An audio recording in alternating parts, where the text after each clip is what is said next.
Hi hello every one, welcome to explain with Alex. இன்றைக்கி நம்ம என்ன பார்க்க போகிறோன்னா, ஏஐ டூல்ஸ் இப்போ ரொம்ப பெருகிருச்சு. அதாவது பார்த்திங்கன்னா ChatGPT இருக்குது, ஜெமினி இருக்குது. இப்போ எல்லாருமே ஃபோட்டோ அப்லோட் பண்ணலேருந்து கொஞ்சம் நிறையா நம்ம என்னென்ன கேட்குறோமோ அதெல்லாம் பதில் சொல்லுது அப்படின்னு சொல்லிட்டு நிறையாவே இதில் பண்ணிகிட்ருக்கோம். ஸோ அதில் முக்கியமாக நம்ம என்ன டெஸ்ட் பண்ண போகிறோன்னா, ஜெமினி என்ன பதில் சொல்லுது, ஒரே கேள்வி தான். ஜெமினி என்ன பதில் சொல்லுது, ChatGPT என்ன பதில் சொல்லுதுன்னு பார்த்துடலாம். ஃபஸ்ட்டு ஒரே ஒரு கேள்வி தான், அதாவது டாப் 10 சிட்டிஸ் இன் தமிழ்நாடு. இதில் பார்த்தீங்கன்னா ஜெமினியில் கேட்டால் சென்னை, கோயம்புத்தூர், மதுரை, திருச்சி, சேலம், அப்புறம் அம்பத்தூர், திருநெல்வேலி, திருப்பூர், ஆவடி, திருவொற்றியூர் இப்படி காட்டுது. அதாவது டாப் 10 சிட்டி, அதாவது பாப்புலேஷனை பொறுத்து சொல்லுதுன்னு நினைக்கிறேன். அது ஒவ்வொன்றும் ஒவ்வொரு மாதிரி எடுத்துக்கிறது பார்த்தீங்களா. இப்போ ChatGPTயில் கேட்போமே, இப்போ ஜெமினியில் கேட்டால் அது வந்து பாப்புலேஷன் 2011 அடிப்படையாக கொண்டு எந்தெந்த சிட்டி எல்லாம் பெருசு டாப் 10 அப்படின்றது வருது. அதே கேள்வியை தான் நான் வந்து ChatGPTயில் கேட்குறேன். இது என்ன சொல்லுதுன்னு பார்ப்போம். டாப் 10 சிட்டி வந்து சென்னை, கோயம்புத்தூர், மதுரை, திருச்சிராப்பள்ளி, சேலம், திருநெல்வேலி, திருப்பூர், தூத்துக்குடி, ஈரோடு, வேலூர். இது வந்து என்ன அடிப்படை, top 10 cities in Tamil Nadu based on population, economic, இதை வச்சு தான் இதுவும் சொல்கிறேன் அப்படின்னு சொல்லுது. இதில் எது நிஜம், அது நிஜமா இல்லை இது நிஜமா? இதில் பார்த்திங்கன்னா அம்பத்தூர், திருநெல்வேலி, ஆவடி, திருவொற்றியூர் இதெல்லாம் வருது. இதுவும் வந்து சென்சஸ் பற்றி தான், 2011 சென்சஸ் வச்சு தான் சொல்லுது, மக்களோட பாப்புலேஷனை வச்சு தான் சொல்லுது, அதுவுமே அதை வச்சு தான் சொல்லுது. இது ரெண்டில் எது உண்மை, எது பொய்? ஸோ இப்போ படிக்கும்போது நம்ம இதை யூஸ் பண்ணி படிக்க முடியுமா, இல்லை அதை யூஸ் பண்ணி படிக்க முடியுமா, இல்லை ஜென்ரலாகவே நம்ம கேட்டுப்போமே. பொதுவாகவே ஒரு கூகுள் குரோமில் போயிட்டு நம்ம டாப் 10 சிட்டிஸ் இன் தமிழ்நாடு இதை அடித்து பார்த்தா இது என்ன சொல்லுது.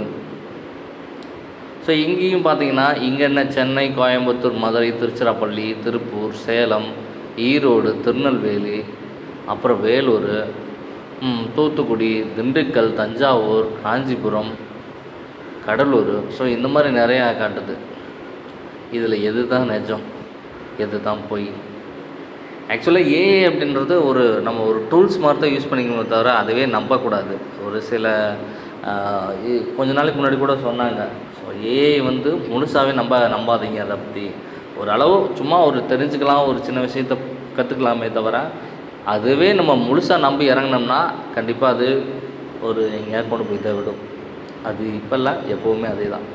அதேமாரி ஒரு இமேஜை க்ரியேட் பண்ண சொல்லுவோம், க்ரியேட்டிவ் இமேஜ் ஃபார் தமிழ்நாடு. ஒரு தமிழ்நாடுக்கான ஒரு பிக்சரை இமேஜ் பண்ண சொல்லி ரெண்டையுமே நான் சொல்கிறேன். இது எதில் வருதுன்னு பார்ப்போமா, எதில் எவ்வளோ சீக்கிரம் என்ன பிக்சரை கொண்டு வருதுன்ட்டு பார்க்கலாம். இப்போ தமிழ்நாடுக்கான ஒரு பிக்சர் அப்படின்னு சொல்லி ஒரு ஜெமினியில் நம்ம கேட்குறோன்னு வையேன், அது எந்த மாதிரி பிக்சர் ஜென்ரேட்டிங் டைம், இது கொஞ்சம் டைம் ஆகும். அதுக்குள்ளே நம்ம வந்து ChatGPTலையும் கேட்டு வச்சிடலாம்.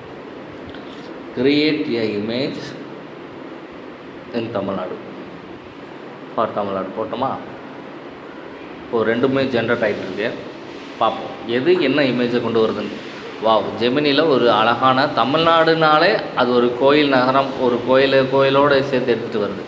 கோயில், யானை, அது பக்கத்தில் நிறையா. இன்னும் ChatGPTயில் இன்னும் சுற்றிட்டு தான் இருக்குது. வெயிட் பண்ணுவோம். பரவாயில்ல, இந்த பிக்சர்ஸ் இது எப்படி ஜென்ரேட் பண்ணுதுன்றது தான் இப்போ வரைக்கும் எனக்கெலாம் சத்தியமாக புரியல. நம்ம ஒரு ஃபோட்டோஷாப்பில் உட்காந்து எடிட் பண்ணால் கூட ஒரு சில விஷயங்களை இப்படி எடிட் பண்ண முடியாது. ஸோ அந்தளவுக்கு ரியலாக கொண்டு வந்து கண் முன்னாடி நிற்க வைக்கிது. சூப்பர் ஜெமினி. ChatGPTயில் இன்னும் சுற்றிட்டு தான் இருக்குது. கீழே வந்து என்னமோ சொல்லுது, எரர் வென் ஜென்ரேட்டிங் இமேஜ். அவங்க வந்து பண்ணுறதுக்கு எரர் ஆகிடுச்சா, இது சுற்றிகிட்டே இருக்கும், வராதுன்னு நினைக்கிறேன். எவ்வளோ நேரம் ஆக போகுதுன்னு எனக்கும் தெரியல. But Gemini super. ஜெமினியில் இந்த ஒரு இமேஜை வந்து சட்டுன்னு க்ரியேட் பண்ணி கொடுத்துருச்சு. ஆக்சுவலாக இப்போயுமே ட்ரெண்டிங்கில் பார்த்தீங்கன்னா இன்ஸ்டாகிராமில் நிறைய பேர் ஜெமினி வச்சு தான் ஃபோட்டோஷெல்லாம் வந்து தன்னோட ஃபோட்டோஷை வந்து வேறு மாதிரி மாடல்லாம் பயங்கரமாக இந்த மாதிரிலாம் நம்ம ஃபோட்டோ ஷூட் எடுக்குமான்னு கூட தெரியல. ஆனால் அந்த அளவுக்குலாம் ஃபோட்டோஸ்லாம் போட்டு ஸ்டேட்டஸ்லாம் வச்சுட்ருக்காங்க. நல்லா இருக்குது. அதேமாதிரி ஏஐ வந்து யூஸ் பண்ணுற விதத்தில் தான் யூஸ் பண்ணணும், தேவையில்லாத விதத்தில் யூஸ் பண்ண வேணாம் நண்பா. அது கற்றுக்கிற விஷயக்கோ இல்லை ப்ரோக்ராம் ஏதோ ஒரு கேள்வி தெரிஞ்சுக்கிறதுக்கு யூஸ் பண்ணலாம். பட் அதையுமே நீங்கள் அனலைஸ் பண்ணுங்கள். அதுலேயுமே ஒரு சில விஷயங்கள் தப்பாகவும் இருக்கலாம், இல்லை மாற்றி இருக்கலாம். ஸோ அதனால் எல்லா நேரத்துலையும் இதை நம்ப வேண்டாம். வணக்கம் நண்பா. அடுத்த வீடியோவில் நம்ம வேறு எதை பற்றி பார்த்துடலாம். வணக்கம்.